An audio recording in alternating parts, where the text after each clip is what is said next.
अध्यक्षता में, ये अध्यक्ष है, 1911 में अधिवेशन हो रहा है, कलकत्ता में अधिवेशन हो रहा है। पहली बार राष्ट्रगान जन गण मन गाया गया था। आपसे कहेगा आप ये बताइए कि दिल्ली दरबार का आयोजन कितनी बार हुआ है अब तक? तो दिल्ली दरबार कितने आयोजित हुए? कुल 3। ये दिल्ली दरबार क्या थे? अंग्रेजों की भारत में शानो शौकत दिखाने के लिए, यहाँ पर समय समय पर भारतीयों को अंग्रेजों का रुतबा दिखाने के लिए दिल्ली दरबारों का आयोजन किया जाता था। 3 दिल्ली दरबार का आयोजन हुआ है। जो प्रथम दिल्ली दरबार आयोजित हुआ था वो कब आयोजित हुआ था? 1877 में। उस समय हमारे यहाँ पर कौन था? अंग्रेज गवर्नर जनरल लॉर्ड लिटन था। इस लॉर्ड लिटन को ओवन मेरिडिथ कहा जाता है। इसे क्या कहा जाता है? Oven Meredith. ये भी कविताएं लिखता था और अपनी कविताओं में, अपने पोएट्री में अपने आप को ओवन मेरिडिथ कहता था। जैसे कोई हिंदी का कवि है, जैसे मान लो सूर्यकांत त्रिपाठी निराला है, वो अपने आप को निराला लिखते हैं। तो सूर्यकांत त्रिपाठी निराला जी की कोई रचना बता सकते हैं आप? अनामिका किसकी रचना है? परिमल किसकी रचना है?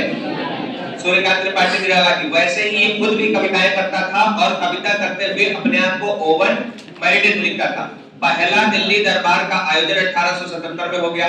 फिर पूछेगा आपसे, बताइए द्वितीय दिल्ली दरबार का आयोजन कब हुआ? आपका उत्तर होगा 1903। ये जो 3 में हुआ था वो किसके समय हुआ था? लॉर्ड कर्जन के समय हुआ था। लॉर्ड कर्जन वही व्यक्ति है जिसके समय बंगाल का विभाजन हुआ था। लॉर्ड कर्जन वही है जिसके समय पर भारतीय विश्वविद्यालय अधिनियम आया था। लॉर्ड कर्जन वही है जिसको भारत में आधुनिक भारत का औरंगजेब कहा जाता है। लॉर्ड कर्जन वही है जिसे भारत में सारे वायसरायों में सबसे अलोकप्रिय वायसराय कहा जाता है। 4 बातें हम बता रहे हैं कर्जन के बारे में, चारों ध्यान रखें। भारत के सभी वायसरायों में सबसे अलोकप्रिय, मतलब लोकप्रियता नहीं है, बंगाल विभाजन करने वाला, भारतीय विश्वविद्यालय अधिनियम लाने वाला, और इसी के समय आपका दूसरा दिल्ली दरबार आयोजित हुआ 1903 में। फिर आपसे कहेगा आप बताइए तृतीय दिल्ली दरबार का आयोजन कब होता है? तो तृतीय दिल्ली दरबार का आयोजन है 1911। यहाँ 2 बड़े निर्णय लिए गए थे, और वो क्या निर्णय लिए गए थे? एक तो यहाँ पर कहा गया था कि जो बंगाल का विभाजन लॉर्ड कर्जन ने किया था वो बंगाल विभाजन क्या हो जाएगा? रद्द हो जाएगा। और दूसरी क्या कहा गया था कि राजधानी कलकत्ता के स्थान पे कहां चली जाएगी? दिल्ली। यानी राजधानी में भी यहीं पर परिवर्तन किया गया था। राजधानी को दिल्ली से हटा करके और कहां स्थापित? कलकत्ता से स्थानांतरित करके कहां कर दिया गया? दिल्ली। यानी इसका मतलब ये हो गया कि 1912 से लगातार दिल्ली राजधानी है, उसके पहले कलकत्ता हुआ करती थी। किस दिल्ली दरबार में हटाया गया? तीसरे दिल्ली दरबार में। तो कुल 3 दिल्ली दरबार आयोजित हुए हैं। शॉर्ट में तीनों आपके सामने लिखे हुए हैं। तीनों में सबसे खर्चीला दिल्ली दरबार कौन था? दूसरा। ये सबसे ज्यादा खर्चीला था, तो दूसरा दिल्ली दरबार सबसे ज्यादा खर्चीला था। अगर कुछ नोट करने लायक है तो नोट करें, नहीं तो आगे बढ़ाएं। तो ये आपका 3 दिल्ली दरबार आयोजित हुए और कुल मिलाकर के बंगाल के विभाजन को फाइनली रद्द कर दिया गया।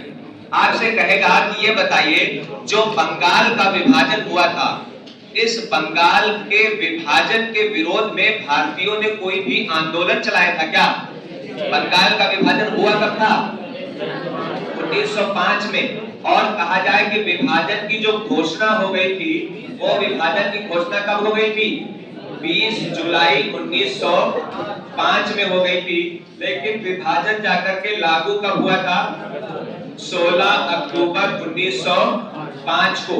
और इसलिए जब विभाजन लागू हुआ तो 16 अक्टूबर को क्या कहा गया? ये एक शोक दिवस है, इसे शोक दिवस के रूप में मनाया गया। लेकिन एक सुझाव आया, और वो किसका सुझाव आया? रविन्द्रनाथ टैगोर का। इनके सुझाव पर इसे क्या बनाया गया था? राखी दिवस के रूप में मनाया गया था। तो आपसे प्रश्न ये पूछेगा कि ये सब जो आंदोलन इसके विरोध में चल रहे हैं कि बंगाल विभाजन ना हो, या अंग्रेजों ने जो बंगाल विभाजन किया है उसे रद्द कर दें, इसके लिए जो आंदोलन चलाए जा रहे हैं, इस आंदोलन को क्या कहा गया है? स्वदेशी आंदोलन। तो आज से पूछा जाए कि भारत में स्वदेशी आंदोलन का मूल उद्देश्य क्या था, तो बंगाल का विभाजन रद्द कराने के लिए भारतीयों के द्वारा स्वदेशी आंदोलन चलाया गया था। विदेशी वस्तुओं का बहिष्कार करेंगे, स्वदेशी सामान इस्तेमाल करेंगे और इसके लिए भारत में हम नए नए उद्योग धंधे भी स्थापित करेंगे। इससे भारत का और विकास ही हुआ। लेकिन यहाँ पर जो विभाजन हुआ था, उस विभाजन को लॉर्ड कर्जन ने इस तरीके से विभाजन किया था कि हिंदू और मुस्लिम बाहुल्य क्षेत्र अलग अलग कर दिए थे। दिशा भाई अगर देखें तो ये कौन सी दिशा है, पूर्वी, और ये कौन सी है, पश्चिमी। पश्चिमी वाले क्षेत्र में क्या था, हिंदू बाहुल्य था, और जो पूर्वी क्षेत्र था इसमें क्या था, मुस्लिम बाहुल्य था।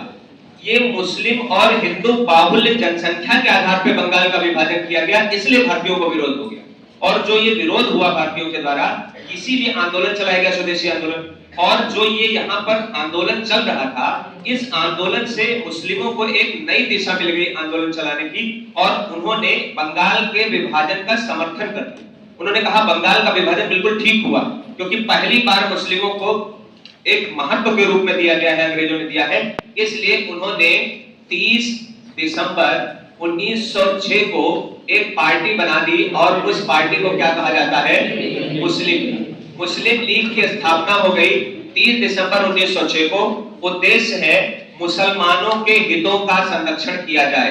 यानी उस पार्टी का एक ही उद्देश्य है कि जो कांग्रेस है वो हिंदुओं की पार्टी, और इसलिए मुस्लिमों का हित नहीं हो सकता कांग्रेस के साथ, इसलिए अलग पार्टी बनाई जाए। इस उद्देश्य से 30 दिसंबर 1906 को मुस्लिम लीग की स्थापना हुई। कौन संस्थापक था इसका, ढाका के एक नवाब थे। कौन थे ढाका के नवाब, सलीमुल्लाह। तो ढाका के नवाब सलीमुल्लाह थे। इसके अलावा कौन थे, आगा खां थे। और इसके अलावा कौन थे, मोहसिन उल मुल्क थे। मोहसिन उल मुल्क, ये 3 लोगों ने मिलकर के इस पार्टी की स्थापना कर दी। पार्टी का एक ही उद्देश्य है, भारत में मुस्लिमों के हितों की रक्षा करना। ये कहना चाह रही है पार्टी की कांग्रेस हमारे हितों की रक्षा नहीं कर सकती, क्योंकि कांग्रेस में हिंदू बाहुल्य। हटाएं,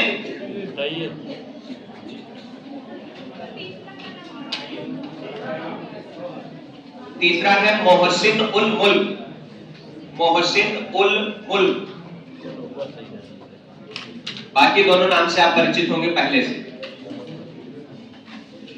क्षेत्र बनाया गया था, इसकी राजधानी ही ढाका रखी गई, और जो एक पश्चिमी वाला क्षेत्र बनाया गया था, इसकी राजधानी कलकत्ता रखी गई, जो वर्तमान में कोलकाता कहलाता। तो कलकत्ता इनकी राजधानी है, इधर ढाका है। ये वाले क्षेत्र के लोग हैं जो मुस्लिम लीग बना रहे हैं कि अलग से मुस्लिमों को प्रतिनिधित्व मिलता रहे। हटा दें,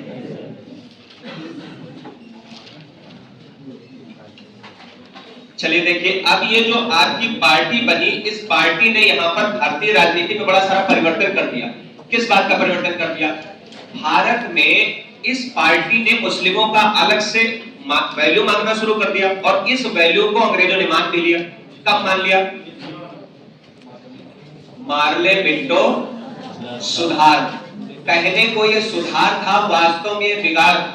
और ये 1909 में जो अधिनियम लाया गया, उस अधिनियम में मार्ले और मिंटो, इन दोनों लोगों ने मिलकर के यहाँ पर क्या चेंज कर दिया, इन्होंने कहा जो मुस्लिम है इनके लिए पृथक निर्वाचक मंडल होगा।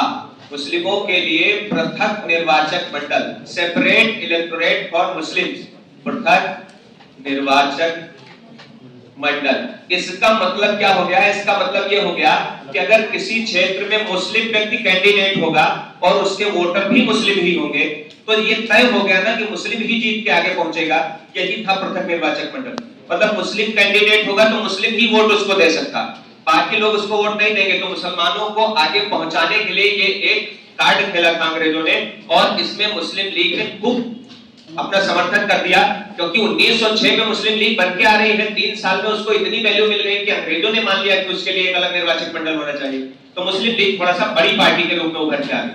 उधर कांग्रेस में क्या चल रहा, कांग्रेस बंगाल विभाजन के विरोध में आंदोलन चला रही थी, और उस स्वदेशी आंदोलन में चलते चलते 1906 में कांग्रेस ने कलकत्ता में अपना अधिवेशन किया। और इस कलकत्ता के अधिवेशन में कौन अध्यक्षता कर रहा है, दादा भाई नौरोजी अध्यक्षता कर रहे हैं। ये जो दादा भाई नौरोजी हैं, इन्हें कहा जाता है grand old man of India. ये जो grand old man of India है, इनका बहुत सम्मान भारत में होता था। इन्होंने पहली बार कांग्रेस की अध्यक्षता करते हुए किस शब्द का इस्तेमाल किया? स्वराज्य की मांग की। इन्होंने कहा कि हम स्वराज्य चाहते हैं, ऐसी इन्होंने पहली बार मांगी। यानी कांग्रेस ने पहली बार स्वराज की मांग की। इसका मतलब ये बिल्कुल नहीं निकालना है कि स्वराज शब्द इसके पहले प्रयोग नहीं हुआ है। स्वराज शब्द पहले प्रयोग हुआ है। स्वराज शब्द को सबसे पहले प्रयोग करने वाले स्वामी दयानंद सरस्वती थे, लेकिन वो कांग्रेस के अध्यक्ष नहीं थे। कांग्रेस ने पहली बार स्वराज शब्द की मांग की है तो वो 1906 में कलकत्ता अधिवेशन में और दादा भाई नौरोजी की अध्यक्षता में किया, जिन्हें grand old man of India कहा जाता है। तो दादा भाई नौरोजी, इनको और भी एक इनकी पुस्तक भी पूछी जाती है। क्या पुस्तक पूछी जाती है? इनकी एक पुस्तक है poverty and un British rule in India. ये जो poverty and un British rule in India इनकी पुस्तक है, इस पुस्तक से बहुत कुछ इन्होंने बताया और सबसे महत्वपूर्ण इनका एक सिद्धांत है जिसे कहा गया धन का बहिर्गमन। ये जो धन का बहिर्गमन सिद्धांत है, इसी को इंग्लिश में बोला जाता है ट्रेन थ्योरी ऑफ वेल्थ, जिसका मतलब है धन का निष्कासन। ये धन का निष्कासन होके कहां जा रहा है? ये क्या कहना चाहते थे सिद्धांत में? ये कहना चाह रहे थे कि अंग्रेज भारत में आए, भारत में शासन कर रहे हैं, भारतीयों से बहुत सारा टैक्स ले रहे हैं। जो टैक्स भारतीय जमा कर रहे हैं उसके बदले भारतीयों का विकास नहीं हो रहा, उसके बदले यहां से पैसा लेकर के और ब्रिटेन का विकास कर रहे हैं। और एक अंग्रेज भी कमेंट भी करता था भारतीयों के ऊपर, जिसका नाम है जॉन सुलिवन। एक व्यक्ति अंग्रेज है, वो जॉन सुलिवन, जो कि एक इकोनॉमिस्ट है, वहां का एक अर्थशास्त्री है। वो क्या कहता था? वो कहता था हमारी यानी अंग्रेजों की ऐसी व्यवस्था है कि गंगा के किनारे से सब चीजें सोख लेती है और जाकर टेम्स नदी के किनारे उसको निचोड़ देती है। टेम्स नदी कहां है? लंदन में, यानी इंग्लैंड में। तो यहाँ का सारा पैसा सोख कर वहां निचोड़ दिया जाता है। इसका मतलब था वहां का विकास हो रहा है, भारतीयों का शोषण हो रहा है। वो ये कहना चाहता है और उसको दादा भाई नौरोजी बेहतर समझ रहे थे, क्योंकि दादा भाई नौरोजी भी मल्टी टैलेंटेड व्यक्ति थे। ये भी इकोनॉमिस्ट थे। इन्होंने क्या किया था? भारत में पहली बार क्या किया था? प्रति व्यक्ति आय की कैलकुलेशन करी थी। प्रति व्यक्ति आय की गणना करने वाले भी ये व्यक्ति पहले ही थे, 1867 में करी थी। और इन्होंने कहा था भारतीयों की आय कितनी है? 20 रुपए प्रति व्यक्ति आय है। ये इनके द्वारा कहा गया था, जो कि बहुत दयनीय स्थिति को दिखाता कि 20 ही रुपए प्रति व्यक्ति के ऊपर आय आ रही। ये हमारे देश की दयनीय स्थिति को बताता है। यही है आपका धन का बहिर्गमन सिद्धांत। शॉर्ट में आपने देखा दादा भाई नौरोजी 1906 में कलकत्ता अधिवेशन, बहुत इंपॉर्टेंट, स्वराज की मांग किया गया है कांग्रेस के द्वारा। हटा दें।